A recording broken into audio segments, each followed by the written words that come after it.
어떤 신앙생활 또 교회생활 열심히 하는 집사님 부부가 있었습니다. 근데 웬만하면은 남편이 아내를 좀 용서해 주려고 했는데 이번 건에 대해서는 도저히 용납이 안 되는 거예요. 마음에 안 들어요, 아내가 하는 말이나 좀 행동이. 그래서 이제 한판 하고 나서 남편이 이제 책을 한 권 머리도 좀 식히고 풀 겸 경건했더니 남편 집사님이 인터넷 기독교 책을 인터넷에서 한 권 주문을 했어요. 딱 마음에 드는 책 제목이 발견이 됐어요. 뭐냐면은 아내 안에 하나님이 없다, 이런 책 제목이었어요. 아내 안에 하나님이 없다. 언뜻 보고 그래, 이 책이야, 내가 읽고 그 사람에게 꼭 읽어보라 그래야지 주문을 했어요. 빠른 배송으로 도착했는데 표지를 딱 펼쳐보는 순간 멘붕 딱 왔어요. 책 제목이 뭐냐면 내 안에 하나님이 없다. 필립 얀시라고 하는 유명한 작가의 책이었어요. 설교 준비하다 저도 그 책을 한번 떠들어 봤는데 내 안에 하나님이 없다지, 너무 빨리 보느라고 자기 좋은 대로 아내 안에 하나님이 없다. 이 내용을 제가 어디서 읽었는데 출처가 생각이 안 나서 인용을 밝히지를 못합니다. 여러분, 목회자인 저도 마찬가지예요. 여러분도 많이 경험하실 거예요. 주님의 이름으로 한 사람의 크리스찬으로 내가 봉사하고 섬기고 열심히 바르게 최선을 다해 해보려고 하는데 끝자락에 가끔 이런 질문이 들 때가 있죠. 내가 지금 이것을 사랑으로 행하는가? 내 안에 사랑이 있나? 종교적 열심과 신앙적 열심과 일을 똑바로 열심히 하는 것과 사랑이 있는 거하고는 별개거든요. 그래서 오늘 설교의 제목은 내 안에 하나님이, 물론 하나님께서 왔다 갔다 하시는 분이 아니시지만 내가 지금 하나님이 내 안에 충만한가? 그것을 오늘 말씀을 통해 생각해 보기를 원하고요. 특별히 오늘은 산상설교의 말씀, 예수님께서 예수님을 따르는 사람들은 적어도 이런 마음 상태를 지향해야 하고 이런 마음의 선물을 받을 수 있다라는 그것에 대해서 알려주는 팔복의 말씀을 통해서 8가지 복, 이것은 이 팔복을 열심히 실천해야지 내가 복을 받는다, 이렇게 해석하는 것이 아니라 예수님을 만난 성도들에게 주어지는 복이고요. 또 우리 그리스도인들이 영원히 추구해야 할 마음의 어떤 기본 설정값이라고 할 수 있어요. 우리 그 기계나 프로그램 같은 거 이렇게 처음에 제품을 샀을 때 설정된 그 값이 있어요. 디폴트 값이라고 한다 그러죠. 초기 설정 값이 어떠해야 하는지 오늘 말씀을 통해 우리가 듣기 원하고요. 여러분 가운데 마음이 불편하신 분, 나는 행복하지 않다라고 생각하는 분, 뭔가 심리적인 압박을 느끼고 조급하고 초조한 분들, 괴롭고 복잡한 마음을 지니신 분들, 행복과는 거리가 먼 인생을 내가 살고 있다라고 멀리 주님으로부터 이탈했다라고 생각되는 분들, 오늘 말씀을 통해서 우리의 지향점, 초기 설정값, 그리고 주님이 나에게 주신 행복이 무엇인지 오늘 말씀을 통해 다시 한번 되새기고 은혜 받으실 수 있는, 주님의 길을 그렇게 다시 따라갈 수 있는 저와 여러분 되기를 소망합니다. 심령이 가난한 자라 그랬어요. 심령이 가난하다는 것, 믿는 구석이 점점 하나님 말고는 없어지는 사람을 말씀하는 거예요. 자신만만했던 사람이 조금 누그러져서 하나님께 좀 기대는 사람, 내가 강하고 힘 있는 사람은 나한테 기대요. 하나님께 기대지 않아요. 그러나 여러분, 주님을 제대로 만나게 되면 진짜 행복이 뭔지, 복음이 뭔지 알게 되면은 하나님께 기대는 인생으로 바뀌게 되는 거죠. 여러분 같이 해보겠습니다. 참된 복은 하나님께 기대는 인생이다. 하나님께 기대는 사람이다. 기대는 인생, 그것이 참된 복이에요. 자신만만했던 사람이 조금 뒤로 물러나기도 하고요. 주님이 도와주시지 않으면 이 영적인 파산 상태에서 내가 복구 불가능합니다. 회생이 불가능합니다. 우리 재정적으로 큰 압박을 당하고 어려울 때 파산 신고를 하기도 하고 고통 가운데 지내잖아요. 누가 도와주지 않으면 일어서기 힘들고. 근데 영적으로 내가 파산 상태입니다. 주님이 도와주시지 않으면 내가 일어설 수 없습니다. 겸손해지는 거예요. 주님을 제대로 만나면, 주님을 계속 따라간다면. 그렇지 않기 때문에 우리는 불안한 거고 마음이 불편한 거고 평안이 없어요. 모세 40살 이집트의 왕궁에서 모든 경력과 교육을 받고 자신만만해서 민족을 위해 일할 사람은 내가 적임자다, 내가 1인자다라고 자부하면서 자타가 공인하면서 나갔지만 결국 혈기로 사람 동족 쳐 죽이고 도망자 미디안 도망자 신세로 양 분변을 치우면서 양치기로 목동으로 40년 살 수밖에 없었어요. 화려했던 그의 경력 이런 거 이제 다 쓸데 없어진 거예요. 하나님 80대 했을 때 부르신 거 우리가 알죠. 건강도 조금 자신 없었을 수 있을 때, 조금 내가 받았던 교육, 자부심, 자기의 이런 것들이 땅바닥에 떨어졌을 때 주님께서 부르시죠. 여러분, 많은 경우 하나님은 이렇게 우리에게 다가오시고 이 팔복의 첫 번째 말씀, 우리의 심령이 가난해지게 만드시는 거죠. 가난한, 여기서 헬라어는 푸토코스라고 하는 단어, 아주 지극히 작은 보수를 버는 그런 뜻이에요. 남의 도움이 좀 필요하고, 그리고 천시받고 멸시받는. 우리 복음서 누가복음에 그 바리새인과 세리의 기도가 나오잖아요. 바리새인은 스스로 의롭다고 생각하고 내가 많은 종교적인 열심으로 많은 일을 했다라고 자부하기 때문에 큰 길가에서 목을 꼿꼿이 세우고 하나님께 기도해요. 그러나 지탄받았던 세리는, 나는 부족해, 죄가 많아, 이런 마음을 가졌던 세리는 저 구석에서 고개를 숙이고, 주님, 저는 죄인입니다, 감히 눈을 들지 못하고 기도했던 그 마음. 여러분, 누가 더 하나님 보시기에 복 있는 사람이에요? 그 세리. 여러분, 그 심령이 우리 안에 다 회복되기를 바라는 것입니다. 여러분, 우리가 그렇게 할 때 주님의 이 복이, 보통은 고통과 연단을 통해서 우리가 겸손해지게 되고 심령이 가난해져요. 그렇게 될 땐 내 것을 강하게 너무 주장하지 않게 되고, 내가 너무 잘해야지 하는 부담감에서도 벗어나요. 왜 초조하고 불안하냐면은 내가 다 해야 되기 때문에, 내가 할 수 있다라고 자부하는 게 너무나 크기 때문에 불안한 거예요. 노심초사하고 내가 하는 것이 아니라는 것 알고 하나님께 기대는 인생이 되어서 가난하게 주님만을 사모하고 의지하고 기대고 붙들므로써 하나님 나라를 경험하고 천국의 그런 복을, 행복한 삶을 복음 안에서 살게 되는 그런 복이, 이 첫 번째 팔복의 복이 저와 여러분 우리들 가운데 있게 되기를 축원합니다.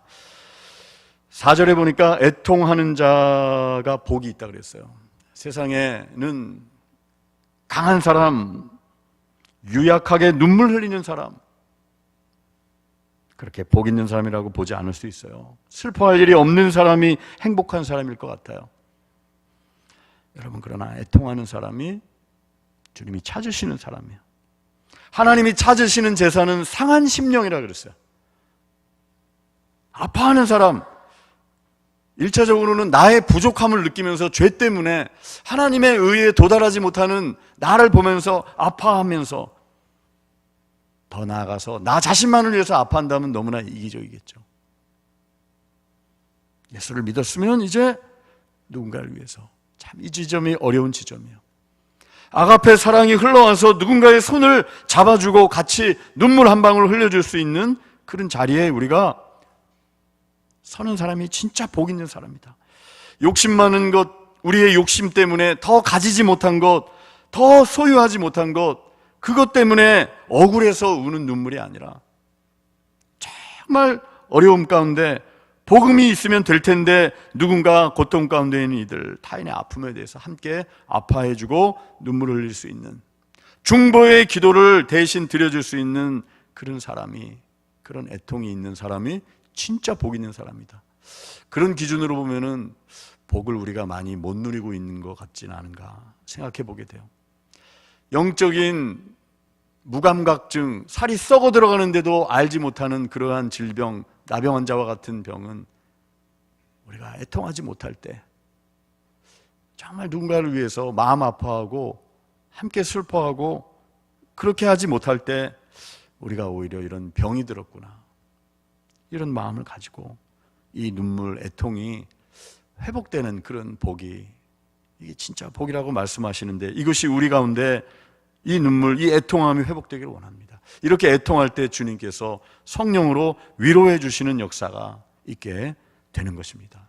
여러분, 5절 말씀해 보면은 온유한 자 복이 있다 그랬어요. 온유하다는 것은 유약한 것을 뜻하는 게 아니에요. 저 사람 참 유약해, 그냥 연약하게 주관도 없는 것 같아, 이렇게 나약한 사람을 가리키는 것이 온유한 자가 아니에요. 이 온유함은 하나님이 해주실 줄 알고, 하나님이 의로운 재판장이신 줄 알고, 내가 직접 상대하지 않고 하나님의 처분에 맡기는 사람이 복받은 사람이고, 예수님 따르는 사람이고, 예수님 계신 사람이고, 내 안에 예수님이 있다라고 말씀할 수 있는 온유한 사람이에요. 인간적인 방법으로 대응하지 않아요. 다윗이 자기를 그렇게 고통스럽게 만들고 죽이려고 하는 사울을 스스로 처단하지 않았어요. 그 옷자락 조금 베고도 마음이 아파가지고 하나님 죄송해요 막 애통했어요. 하나님이 재판장이신 의로우신 하나님이 해주실 거예요. 그러면서 똑같이 대응하지 않았다는 거죠. 힘써서 맞서 싸우지를 않았어요. 이 온유한 자의 복에 대해서 종교개혁자 칼뱅이 이렇게 주의했어요. 온유한 성품, 하나님의 사람, 해를 당한다고 쉽사리 성질을 부리지 않으며 악을 악으로 되갚지 않고 침착하고 차분한 그런 마음의 상태, 그런 복. 여러분, 이 온유함, 이 복은 내게 조금 해가 된다 하더라도 너무 급히 분노하거나 내가 가진 것을 빼앗기지 않을까, 내 자리가 없어지지 않을까 너무나 심하게 불안해하고 초조해하고 안절부절 못하는 그런 삶으로부터 벗어나는 거예요. 하나님이 인도하시는구나, 하나님이 어련히 내 땅을 확보해 주실 거야. 그래서 분노할 때 항상 쉽게 마음을 누그러뜨리는 사람이요. 매튜 엘리라는 성서학자가 이런 얘기를 했어요. 항상 쉽게 마음을 누그러뜨리는 사람, 바르르 떨면서 같이 맞대응하지 않고, 쉽지 않아요. 근데 이런 삶을 지향하는 게 그리스도인의 삶이고, 이런 삶을 살 수 있다라고 말씀하고 있고, 이런 삶이 우리 성도의 초기 설정값이 되어야 하는 거예요. 하나님의 처분에 맡기고, 하나님의 인도하심에 조용히 따르고, 항상 마음을 누그러뜨리고. 여러분, 안절부절하는 삶을 살 때가 많아요. 우리가 왜 그래요? 하나님이 어련히 내 땅을 기업으로 주실 것이라는 것을 못 믿기 때문에 그렇죠. 그게 온유한 사람이에요. 하나님이 내 거 챙겨주실 거야, 하나님의 처분에 맡겨. 그래, 마음을 누그러뜨리자. 하나님의 인도하심에 조용히 따르면서 너무 분노하거나 초조해하지 않는, 우리들이 살아가면서 초조해할 때 많이 있어요. 이 자리에 앉아 계신 분들 가운데도 복잡하고 초조하고 분노, 안절부절하지 못하는 그런 마음들, 여러분, 하나님의 처분에 우리가 맡기면서 주님께 맡길 때 하나님께서 땅을 기업으로 주시는 역사 있게 되는 줄 믿습니다. 내가 2인자의 자리에 서더라도, 내가 1인자가 되지 않고 내 마음대로 다 주관하지 못하더라도, 내 것을 이루다 보면 뺏길 텐데 하는 마음이 드는 한계 지점에 도달하더라도 이 말씀은 물론 무조건 다 참고 불의한 일들이나 말도 안 되는 일에 대해서도 침묵하고 당하라는 얘기가 절대 아니에요. 그러나 기본적으로 우리 삶 가운데 하나님의 처분에 맡기고 내 스스로 인간적인 혈기와 방법으로 대응하지 않고 하나님이 승리하게 하심을 믿습니다. 이런 마음으로 하나님의 인도하심에 조용히 따르는 가운데 조급함과 두려움과 초조한 마음들을 내려놓고 하나님께서 땅을 기업으로 주실 것임을, 최후의 재판장이신 주님께서 의롭게 판결하실 것을 믿고 나아가는 저와 여러분 되기를, 이 복을 누리시는 행복한 그리스도인 되시기를 축원합니다. 아멘. 6절에 보면은 의에 줄이고 목마른 자가 복이 있다 그랬어요. 먹고 싶은 거, 마시고 싶은 게 있을 수 있어요. 그 갈증이죠. 여러분, 뭐에 대해서 여러분 갈증과 배고픔을 느끼세요? 오늘 본문은 그리스도인은 예수를 따르는, 세례받고 예수님을 따르기로 결단한 사람들은, 주님의 팔로워, 주님을 따르는 사람들은 의에 굶주리고 목마르다 그랬어요. 의는 뭐예요?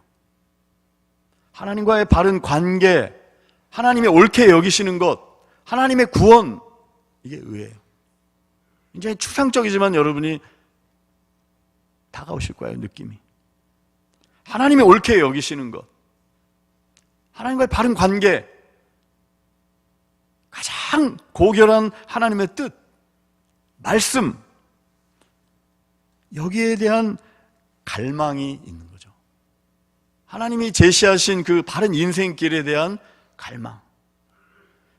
일평생 우리가 내 욕심과 땅에 속한 것들만을 갈망하고 추구하다가 끝내는 허무한 인생이 아니라 하나님이 요구하시는 우선순위가 바뀐 하나님의 나라와 의를 먼저 갈망하고 추구하는 삶을 살라는 그 부르심 앞에 계속 응답하는 사람, 갈급함이 생기는 사람, 말씀을 계속 보고 싶은 사람, 계속 기도하고 싶은 사람, 내 마음속에 나의 부족함을 느끼면서. 여러분, 이렇게 의에 줄이고 목마른 자는 어떻게 된다는 거예요? 배부르게 된다는 거예요. 땅의 것으로 배부르는 게 아니라. 여러분, 이렇게 의에 줄이고 목마른 자는 변화가 일어나요. 그 삶 속에 더 정직하게 주님 앞에서 더 바르게 살고 싶은, 조금 더 헌신하고 싶은 마음이 생기고, 그래서 30년 전, 20년 전, 10년 전, 1년 전, 6개월 전에 비해서, 한 달 전에 비해서 다 주님 앞에 조금씩 부족하지만, 넘어질 때도 있지만 조금씩 전체적으로 보면은 움직이는 거예요. 거북이가 쭉 천천히 가듯이. 토끼와 거북이 이야기 아시죠?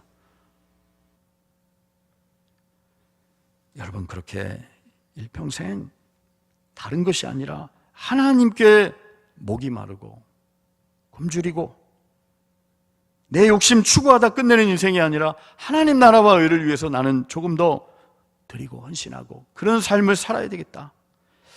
여러분, 이런 마음이 우리들 가운데 계속 더 들게 될 때 그것이 정말 행복한 인생이고 복 있는 인생이다라고 주님 말씀하시는 것이고, 예수님을 바로 만나게 되면 이런 역사가 일평생 지속된다. 변화가 계속 일어난다. 여러분, 이 복이, 정말 이 하늘 행복이 말씀 듣는 우리들 가운데 이 시간 가득하게 되기를 축복합니다. 이럴 때 축복이라는 얘기를 쓰는 거예요. 긍휼히 여기는 자는 복이 있다 그랬어요. 자비를 베푸는 자, 불쌍히 여겨주는 거죠. 이게 안 되는 사람들이 성경에도 나오고, 1만 달란트 빚졌는데, 엄청난 수십억 왕에게 빚졌는데 왕이 탕감해 줬는데 자기한테 조금, 그거에 비해서는 조족지혈 3발의 피밖에 안 되는 금액 빚진 사람을 당장 불러다가 감옥에 쳐넣어라, 이렇게 한 사람에 대해서 왕이 그 얘기를 듣고 기가 막혀가지고 분노하면서 다시 옥에 집어넣어라. 이런 용서하지 않는 종의 비유의 말씀을 우리는 알고 있어요. 우리가 그럴 때가 많이 있어요. 기계가 고장나면은 초기 설정값이나 바르게 맞춰줘야 할 거기서 다 벗어나는 제멋대로 신앙생활을 할 때가 있는 거죠. 우리의 마음이 불쌍히 여기는 마음이 우리가 잘 안 될 때가 많이 있어요. 왜 그럴까요?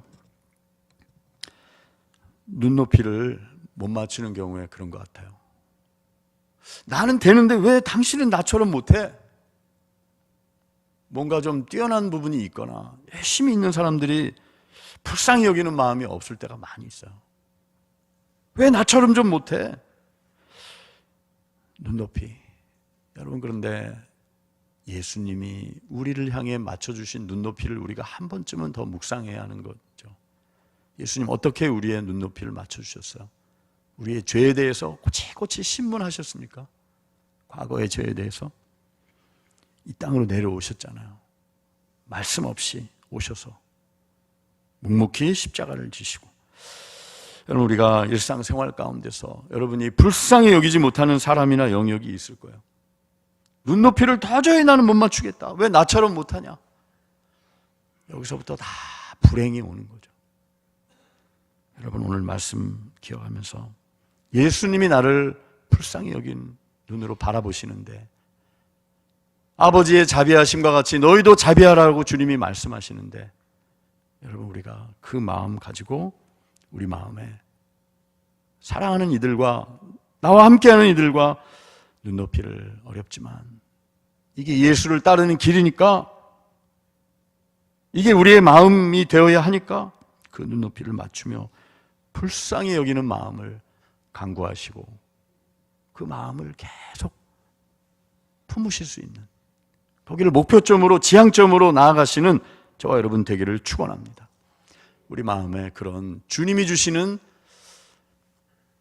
인정이 넘치기 원합니다. 우리 제주도에는 인정 많고 마음씨 좋은 아가씨들이 많다 그러죠.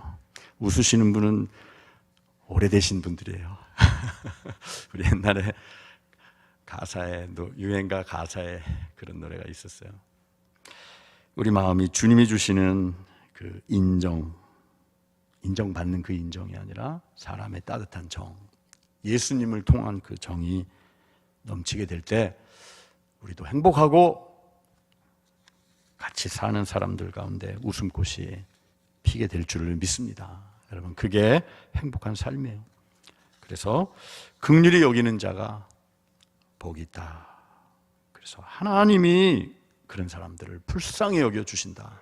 긍휼히 여겨주실 것이다. 이 약속의 말씀을 우리가 마음에 꼭 새기기를 원합니다. 자, 8절 말씀 보니까 마음이 청결한 사람은 복이 있다 그랬어요. 청결하다는 건 뭐예요? 깨끗하다는 거죠. 마음은 어떻게 청소를 하나요? 좋은 진공 청소기를 사가지고 죄로부터 돌아서는 거죠. 하나님이여 내 안에 정한 마음을 창조하시고 정직한 마음을 새롭게 하소서. 시편 51편에 다윗이 드린 기도가 회복되는 것. 하나님의 성령을 근심케 하지 않는 것. 여러분, 이 마음이 깨끗한 사람은 어떤 특징이 있냐면요, 잘 들어보세요. 어떤 특징이 있냐면 하나님께서 이것은 잘못된 것이야 라고 말씀하세요. 성령을 통해서 찔림을 주세요. 그런데 마음이 청결해지는 것은 과거에 내가 그것이 내게 유익을 주었던 것이라 할지라도 하나님이 아니야, 말씀의 길이 아니야 라고 말씀하시는 것에 대해서는 내려놓고 끊어버리는 거예요. 그런데 우리가 보통 그렇게 안 하고 두 마음을 품고 겉으로는 안 그런 척하고 위장하고 속으로는 여전히 하나님을 근심케 하는 것들을 행할 때가 많아요. 그러면 마음의 동기가 두 개가 되는 거죠. 이게 분열이 되는 거예요. 두 주인을 섬기는 거예요. 이러면 어떻게 되냐면 인생이 행복이 없어지는 거예요. 피곤해지는 거예요. 떳떳하지 못해지는 거예요. 여러분, 오늘 하나님께서 들려주시는 마음 가운데 주님, 내가 바르지 못한 동기에서 행하고 있는 것들, 주님이 말씀하신 것들 내가 과감히 끊어버리게 해주십시오. 여러분, 그것이 은혜인 줄 믿으시기 바랍니다. 두 주인을 섬기지 않고 순전한 마음으로. 그래서 마음이 청결한 사람의 복은 뭐예요?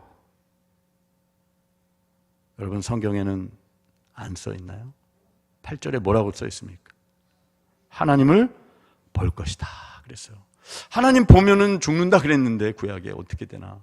여기서는 가시적으로 형상의 하나님을 보는 것이 아니라 영적으로 하나님의 음성을 듣고 하나님의 마음을 알게 되고 하나님이 지금 어디에서 행동하고 계신지, 좀 쉽게 얘기하면 내가 어떻게 처신해야 할지를 알게 된다는 거예요. 여러분, 마음의 동기가 순수한 사람은요, 죄를 버리고 정직하게 내가 두 마음 품지 않고 나아가겠다 결단한 사람들은요, 어디서 어떻게 행동해야 하는지 하나님이 알려주세요. 바른 처신을 하게 되는 거예요. 정치적으로 나에게 이익이 되는 것을 따라서 잘 처신하는 사람도 우리가 세상적으로 참 정치적이다, 머리가 좋다, 뭐 이렇게 평할 수 있을 거예요. 그런 차원이 아니라 하나님이 잘못된 거라고 말씀하시는 것에 대해서 내려놓고 회개하고 두 마음을 품지 않고 그렇게 나갈 때 우리는 하나님의 음성을 들을 수 있고 내가 어떤 자리에 서야 할지 분별할 수 있고 어떻게 처신해야 할지 알게 되고 더 나아가서 덤으로 받는 복이 당당해지는 거예요. 이 당당함은 교만함이 아니에요.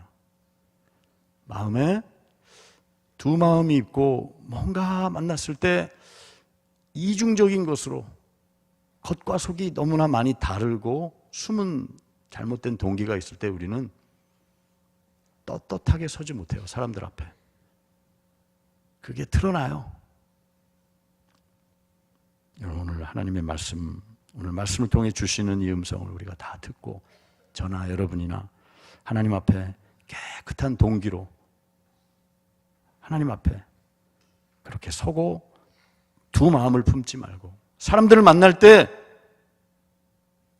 어떤 이용의 대상으로 사람들을 바라보는 것이 아니라 깨끗한 동기로 그렇게 사람들을 만나고 섬기고 하나님의 음성을 듣고 하나님을 보게 되는 마음 청결의 역사, 죄로부터 돌이키는, 성령을 근심케 하는 일들로부터 회개하는 역사가 저와 여러분 가운데 있어서 이 복을 우리가 다시 한번 누리고 이 영적인 초기 마음의 설정값이 회복되는 은혜가 있게 되기를 소망합니다. 두 가지 남았어요. 이제 화평케 하는 자는 복이 있다 그랬어요. 화평케 한다라는 것은 이제 좀 수준이 고학년이에요.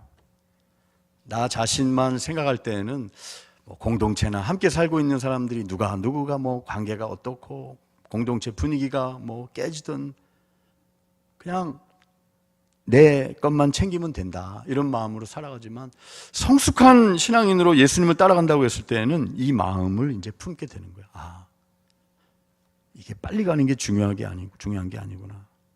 어떻게 하든지 한번 화평을, 그렇게 화평을 만들려고 애쓰는 피스메이커라 그러죠. 평화를 만드는 사람, 피스메이커. 커피 메이커도 필요하지만 피스메이커가 더 필요해요. 여러분, 그런데 이 평화를 만드는 사람, 화평케 하는 것, 이거의 출발점은 뭘까요? 출발점이기도 하고 이 출발선상에 서는 게 너무나 어려워요. 그것은 용서예요. 또 용서, 뻔한 얘기 아닌가? 여러분, 주님의 기도의 중심 주제가 사람과의 관계에서 용서예요. 용서 안 해주면 응답 안 해주시겠다. 좀 단적으로 그렇게까지도 해석할 수 있어요. 여러분, 용서가 될 때 화평이 와요. 그런데 여러분, 용서는 어떻게 이루어지는 거예요? 인력으로 되는 게 아니죠. 내가 십자가에서 죽을 때, 내가 이미 십자가에서 죽은 사람이라는 것을 신앙 고백, 머리로가 아니라 뼛속까지, 혈관, 저 모세혈관 끝쪽까지 그 말씀이 한번 통과한 흔적이 있는 사람이 용서할 수 있는 거예요. 내가 죽을 때 가능한 거예요. 내가 죽을 때 용서하는 거죠. 여러분 가운데 혹시 내 눈에 흙이 들어가기 전에는 절대로, 어서 많이 들어본 소리죠. 내 눈에 흙이 들어가기 전에는 절대로 용서할 수 없어. 이런 마음, 마귀가 주는 생각 다 예수의 이름으로 끊어버리시길 바랍니다. 내가 그리스도와 함께 십자가에 못 박혔나니 그런즉 내가 산 것이 아니요 이제 내가 사는 것은 나를 사랑하사 나를 위하여 자기 몸을 버리신 하나님의 아들을 믿는 믿음 안에서 사는 것이라. 갈라디아서 2장 20절. 십자가에서 이미 우리가 못 박혔어요.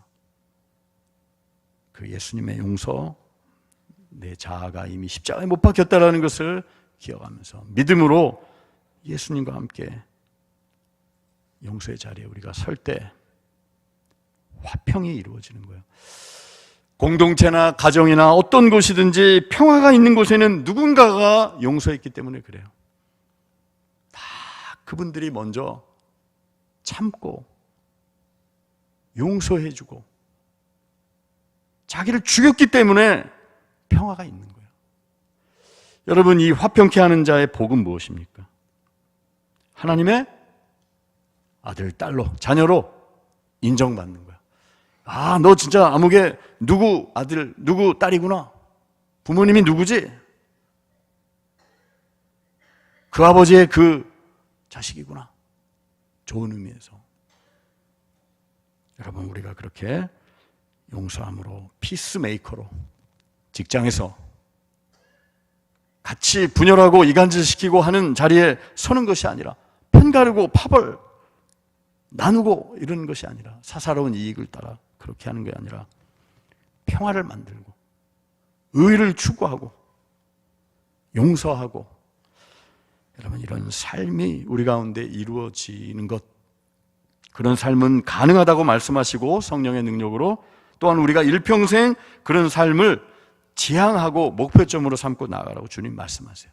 그게 제자다. 오늘 팔복의 말씀이 예수를 따르는 제자들의 그 행동, 삶의 어떤 윤리의 그 현관문과도 같은 거예요. 출입문. 마지막입니다. 이제 그 마지막을 딱 하니까 이렇게 딱 신호를 주신 거예요. 이제 잘 마무리하시라고 하라고. 의를 위하여 핍박을 받는 자는 복이 있다 그랬어요. 여러분, 의를 위하여 핍박을 받고 박해, 이런 것은 사실 너무 와닿지 않아요. 우리는 너무 편안하고, 여러분, 예수 믿는다고 복음 때문에 또 복음으로 인해서 바르게 살아보려고 함으로 인해서 주변 사람들이나 세상에서 많은 박해나 고통, 핍박 이런 것들을 받으신 경험이 언제세요? 우리나라에서는 이런 경험을 하는 게 사실은 쉽지 않아요. 교회 역사 속에서는 또 많이 있었죠. 대의를 위해서, 불의한 제도를 깨뜨리기 위해서, 차별을 철폐하고 하나님의 법에서 동떨어진 것들을 개혁하기 위해서 목숨을 걸고 싸웠던 사람들도 있죠. 여러분, 그런데 우리의 삶 속에서 이 말씀을 적용해 보기 원합니다. 마지막으로, 의를 위하여 핍박받는다는 게 뭘까요? 박해받고 미움받는 것. 의는 뭐예요? 하나님이 옳게 여기시는 거예요.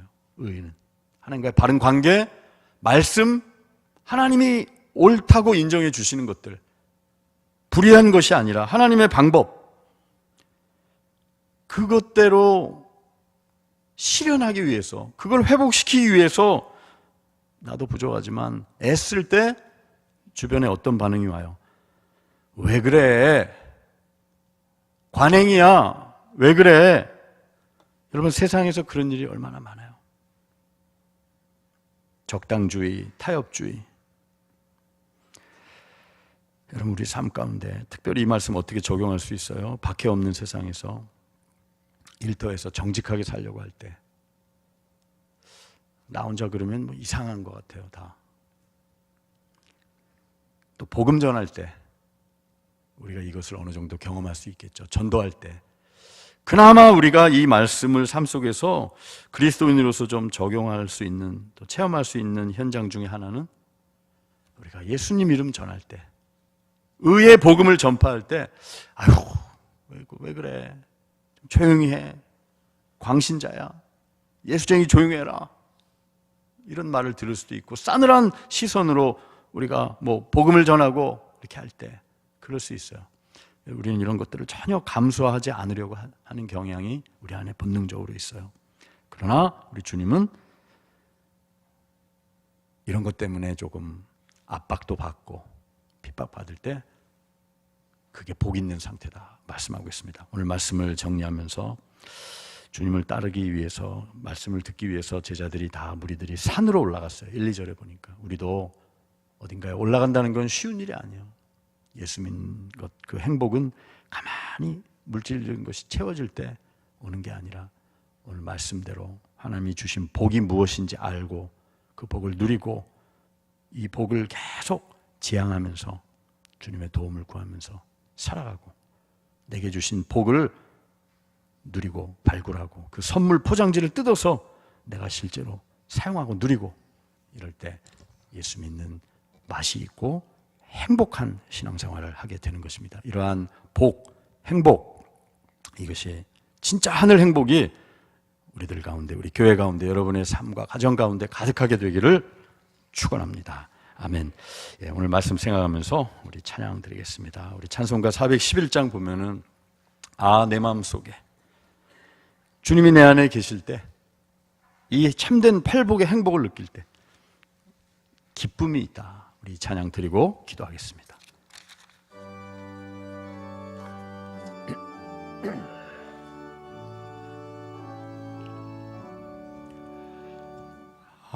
내 마음속에 참된 평화 있네. 주 예수가 주신 평화. 시험 닥쳐와도 흔들리지 않아. 귀하다 이 평안아. 주가 항상 계셔 내 맘속에. 주가 항상 계셔 기쁘다. 주 나의 맘에 계셔 위로하시네. 어찌 내가 주를 떠나 살까. 이 귀한 평화 내가 받고 보니 내 슬픔이 사라지고 마음의 기쁨 넘쳐 주를 찬양하네. 평화의 임금 예수. 주가 항상 계셔 내 맘속에. 주가 항상 계셔 기쁘다.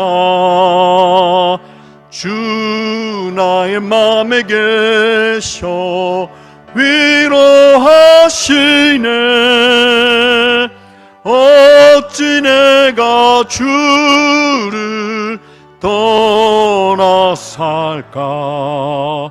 주 날개 아래 내가 사는 동안 평화를 빛내리라. 기쁜 그날이 와 주를 만나 뵐 때 그 평화 영원하리. 주가 항상 내 맘속에 내 맘속에. 주가 항상 계셔 기쁘다. 주 나의 맘에 계셔 위로하시네. 어찌 내가 주를 떠나 살까. 말씀 들은 성도 여러분, 이 시간 한 가지 제목으로 기도하겠습니다. 여러분 불안하십니까? 마음에 평안이 없습니까? 행복과는 거리가 멀다고 생각합니까? 하나님 초조합니까? 하나님 이 시간 하늘 행복으로 이 말씀으로 채우시고 성령의 능력으로 이 말씀대로 살게 해주시고 내가 주님을 내 마음이 이 말씀을 따라가게 하여 주시옵소서. 우리 그렇게 한번 우리 자신을 위해 이 행복을 누릴 수 있도록 기도하겠습니다. 기도합니다. 하나님 아버지, 우리 가운데 두려움과 불안함과 욕심과 죄책감과 부족감이 어디에서 옵니까? 하나님, 우리가 우리의 인생을 주관하지 않게 해주시고 주님께 맡기게 해주시고 깨지고 상한 마음을 주시고 겸손히 낮아지게 해주시고 의에 줄이게 해주시고 용서하게 해주시고 화평을 추구하게 해주시고 의를 위하여 핍박받게 해주시고 긍휼히 여기게 해주시고 애통하게 하여 주셔서 우리의 심령에 하늘 행복으로 채워주시고 누리게 하여 주옵소서. 자비의 주님, 오늘 산상설교 이 8가지 팔복이 우리 성도들의 인생 가운데, 우리의 심령 가운데 이 복을 누리게 해주시고 이 복을 추구하며 일평생 살게 하옵소서. 예수님의 이름으로 기도드립니다. 아멘.